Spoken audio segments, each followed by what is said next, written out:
La democrazia è il punto d'arrivo a cui aspirano tutte le società.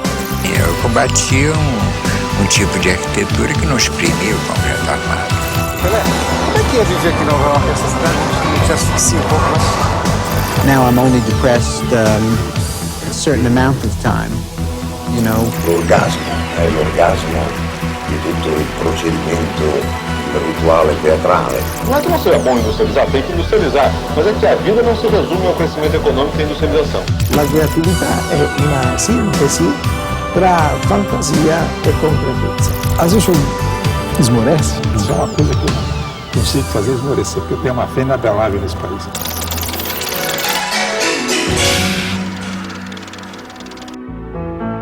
Hoje nós vamos conversar com a professora de filosofia e cientista social Viviane Mosé.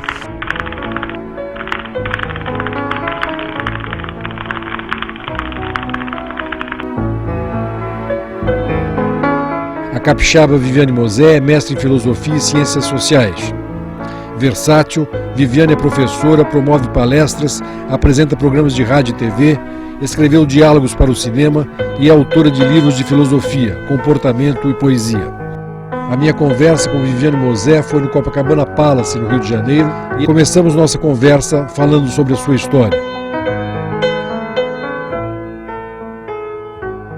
Eu venho do Espírito Santo, eu nasci em Vitória e fiquei em Vitória acho até os 27 mais ou menos, né? Aí eu fiz graduação em psicologia em Vitória. Fiz ensino médio, claro, né? Antes tudo isso em Vitória. Fiz a Universidade Federal do Espírito Santo, fiz psicologia. Só que já na graduação eu me interessei por filosofia. Então eu fiz o curso de psicologia sendo monitora de filosofia. E eu tinha certeza que eu me tornaria uma teórica da psicologia e nunca psicóloga clínica e tal.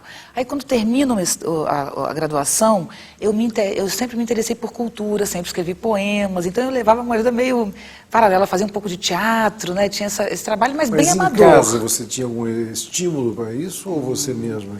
Tinha um estímulo maravilhoso. Meu pai é filho de italianos, nasceu na colônia italiana. Minha mãe é completamente brasileira, né? Misturada, todas as raças. Mas meu pai nasceu numa colônia. E apesar do meu pai... Vêneto? Olha, Tirol é Vêneto? Ah, não, mas é mais para cima. Norte, não é isso?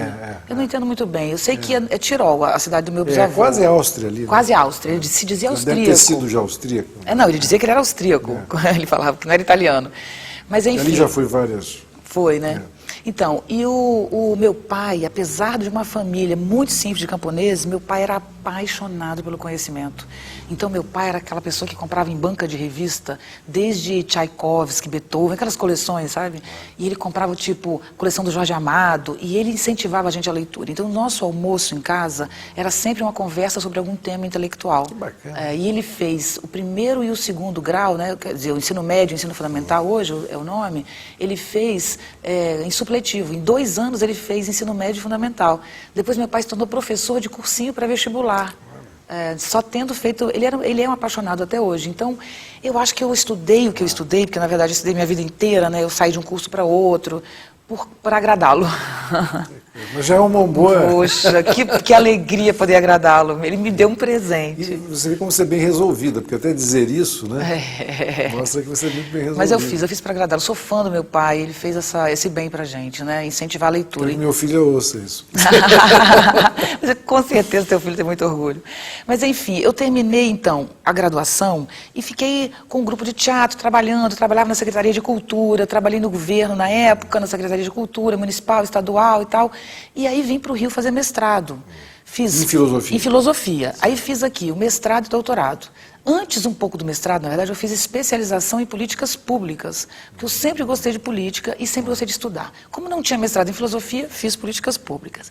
Paralelo a isso, e vou te dizer muito sinceramente, por necessidade da época, eu resolvi atender em consultório. Falei, puxa, sou profissional e deu super certo. Eu acabei fazendo formação em psicanálise, me tornei professora de psicanalistas, fiz parte da formação freudiana, do Chaim Katz, e fui por esse caminho. Então eu fui fazendo todos ao mesmo tempo. Eu vi que você é muito estudiosa, você leu muito. Muito. Olha, eu te digo uma coisa, assim... que é engraçado, impressionante, assim, meus amigos se incomodavam muito, sabe? Porque onde você vai? Eu vou estudar. O que você está fazendo? Estou estudando. Mas que saco, né? O tempo todo estudando. Se eu hoje pudesse ganhar um presente, eu ganharia tempo para estudar mais. Você sabe que o tempo é o maior luxo do ser humano, né? Completamente, completamente. Eu quero ganhar um pouco mais de dinheiro para comprar tempo. É engraçado isso, né? Porque você compra um tempo, você pode fazer o que você quiser. E o que eu gostaria? Entendeu o que é o tempo? Tempo é um tema que eu... O tempo é um dos meus temas prediletos. O tempo, eu tenho, sei lá, eu tenho milhões de avaliações sobre isso, né? Mas eu gosto da ideia do tempo que vem do grego arcaico, que é o devir. O tempo é um vir a ser constante, né? Nada é, tudo está. Essa é a ideia do tempo como transformação. Só Mas que o tempo sempre é parado, a gente que está passando isso. Não. É que a vida é tempo, só há tempo. Essa é a ideia do devir. Não há o parado.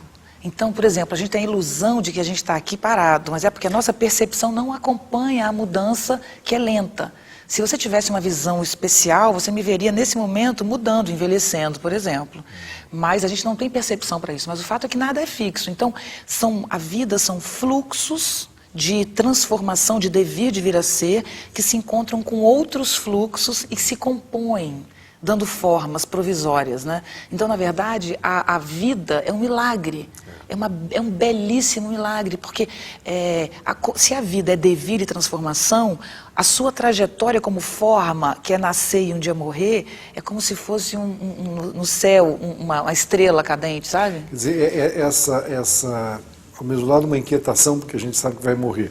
Mas essa consciência da morte é fundamental para viver bem, né? É fundamental, né? E a nossa sociedade, na verdade, o Ocidente, ele vive da negação da morte, né? A história do Ocidente é a história da negação da morte. E negar a morte, como ela é impossível, né?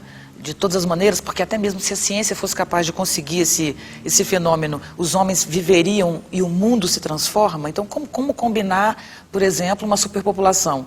Como fazer não morrer? O único modo da gente não morrer é as crianças pararem de nascer. Mas como alguém poderia viver sem crianças, né? Então é impensável o fim da morte. Eu acho que a vida também seria um desastre se você não morresse, né? Porque chega um momento Imagina, eu não te convidaria jamais para uma festa. Porque eu te convido para uma festa porque eu não sei se eu vou te ver de novo. Agora, se eu vou te ver eternamente, 300 milhões de anos, daqui a 300 milhões de anos eu te convido para a gente tomar um café. Mas a gente está falando do tempo, e eu não sei se eu entendi bem, porque para mim o tempo, como uma abstração, é para nós, os seres humanos, que passam. O tempo está sempre aí. O tempo é o mesmo. O tempo de milhões de anos atrás de hoje é o mesmo. Nós é que passamos. Né? É possível que sim, mas se você pensa no tempo como a vida é um tempo... Sim, aí é outra coisa. Aí é outra coisa, porque na verdade nós somos provisórios, que é o que você está dizendo. Então é a belíssima trajetória do homem, porque tem uma coisa que o Pascal diz que é muito bonita, que é a natureza pode nos destruir com uma gota de orvalho, né? Nós somos nada, o ser humano, é muito pequenininho. Mas nós temos uma grandiosidade sobre a vida, que é nós podemos ver a totalidade da vida. E a vida não pode se ver. Então, olha que privilégio é ser humano. É você conseguir sair do todo, que é a vida. Então você sai do todo, porque você vem da vida. E você olha e acompanha durante 70, 100 anos essa trajetória e volta a se inserir nesse todo.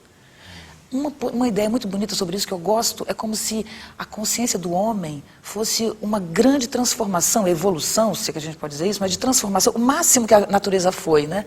Essa consciência. Então, a consciência do homem, a gente pode pensar como sendo a consciência da vida. A vida vê a si mesma. Então, quando você nasce, você dá à vida uma visão dela sobre ela. Você olha ela de fora, sabe? Então, a vida humana tem essa grandiosidade. Pois é, mas aí que deve entrar certamente a filosofia. No que a filosofia ajuda a viver melhor? A filosofia ajuda a desenvolver o pensamento. Nós não nascemos sabendo pensar. Tá?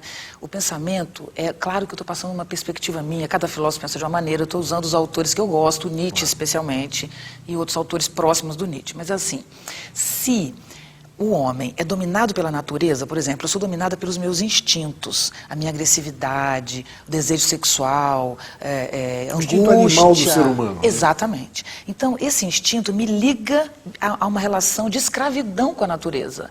Por outro lado, eu como ser humano, diferente dos outros animais, eu tenho a consciência. Você pensa. Exatamente. Então, o que é o pensamento? O pensamento tenta me libertar dessa prisão e me dar liberdade. Então, liberdade, como a gente pensa, não existe. Eu não faço o que eu quero, ninguém faz o que quer. Mas eu posso não ser dominada pelas forças que estão em mim. Por exemplo, o ódio, por exemplo, qualquer excesso. E essa capacidade, ela é exatamente o pensamento, que é uma dobra do homem sobre si. Então, por exemplo, eu estou aqui com você falando, mas ao mesmo tempo que eu estou falando, eu me vejo falando, interfiro na minha fala, que é como se fosse uma dobra, assim, né? Ué. E essa perspectiva de mim, sobre mim mesma, ela me dá a possibilidade de interferir no que eu estou falando. Então, eu vou interferir na natureza, vou construir fibra ótica e etc e tal. Isso é o pensamento. Só que o pensamento, inicialmente, ele é apenas um jogo de imagem, de som, de percepções que podem ser caóticas e confusas. A história do homem, né, várias perspectivas existem na filosofia sobre isso, mas o pensamento pode ser estimulado, organizado, estruturado, e aí a filosofia atua. Porque, por exemplo, se eu sou capaz de me olhar e interferir na minha própria existência, e se eu aprendo a pensar, eu aprendo desde pequena a ter várias perspectivas sobre cada situação que eu vivo. Então, eu tenho um filho. Eu posso simplesmente estar vivendo o dia a dia, as necessidades dessa criança, mas eu posso aprender a olhar de fora de vez em quando, como um grande plano geral, e perceber, olha, essa criança tem uma dificuldade aqui. É o ver a si mesmo, o incorporar isso no seu dia. Então, pensar, na verdade, o bom pensamento não é o que a gente tem. Nós temos uma paranoia insuportável. Pensar envolve o corpo. Envolve existir no pensamento, envolve se relacionar com o pensamento.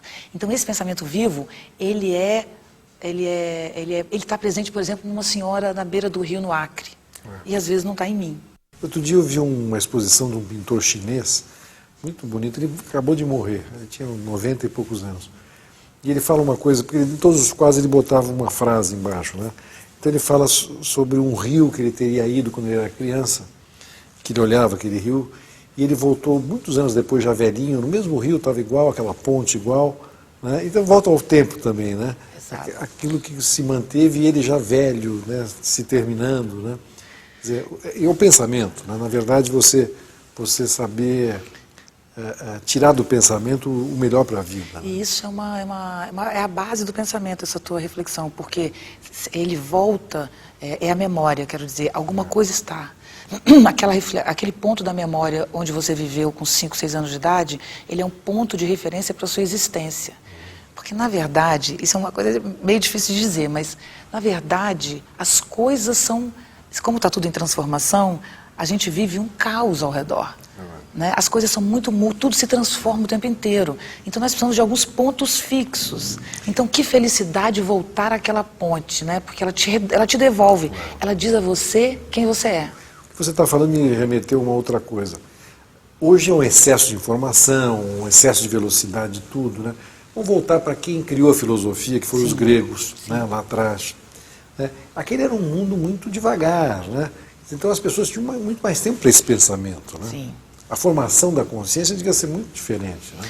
Muito. E o que tem de mais interessante na cultura grega é que eles partiam do princípio, que nós esquecemos, que o ser humano não nasce pronto. A humanidade, como eu estava dizendo, a gente não nasce pensando como estruturadamente. Claro. Então a cultura, o que ela faz? Ela nos humaniza, ela nos torna humanos. Uma criança com 1 ano de idade, ela é pura vida, transbordante, mas você tem que estar correndo atrás dela. Então a criança aprende com o tempo a se limitar. A gente vai fazendo com que a criança se corte, né? É quase agressivo isso, porque ela não pode ir na janela. Limitando, né? Exatamente.